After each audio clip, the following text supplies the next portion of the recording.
ભારતનું મંદિર કહી શકાય એવું દેશનું ઐતિહાસિક સંસદ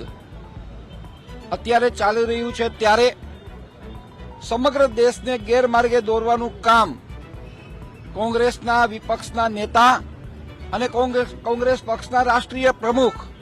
જે રીતે વાહિયાત વાત કરીને દેશને ગેરમાર્ગે દોરે છે, જે વાત સંસદની અંદર દેશના ગૃહપ્રધાન અમિતભાઈ શાહે નથી કરી,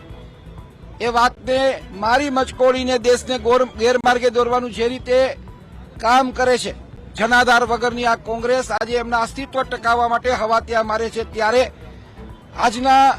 એમના આ નિવેદનને વખોડી કાઢવા માટે અને એમની આ વાહિયાત વાતોને વખોડી કાઢવા માટેનો ભારતીય જનતા પાર્ટીનો આજનો આ કાર્યક્રમ છે. પરંતુ જ્યારે કોંગ્રેસ પોતે શાસનમાં હતી ત્યારે એમણે નહેરુજીને ભારત રત્નનો એવોર્ડ આપ્યો, ઇન્દિરાજીને ભારત રત્નનો એવોર્ડ આપ્યો, પરંતુ બાબા સાહેબને એમણે ભારત રત્નનો એવોર્ડ ન આપ્યો. એટલું જ નહીં, 1951માં, 1952માં અને 1954માં એમણે બાબા સાહેબને ચૂંટણીમાં હરાવવા માટે થઈને કોંગ્રેસે એડી ચોટીનું જોર લગાવી દીધું. આવી સામાજિક સમરસતા વિરોધી કોંગ્રેસની જે નીતિ છે, એ નીતિના વિરોધમાં આજે રાજકોટ ભારતીય જનતા પાર્ટી દ્વારા કોંગ્રેસ વિરોધનો કાર્યક્રમ અહીંયા રાખવામાં આવ્યો છે.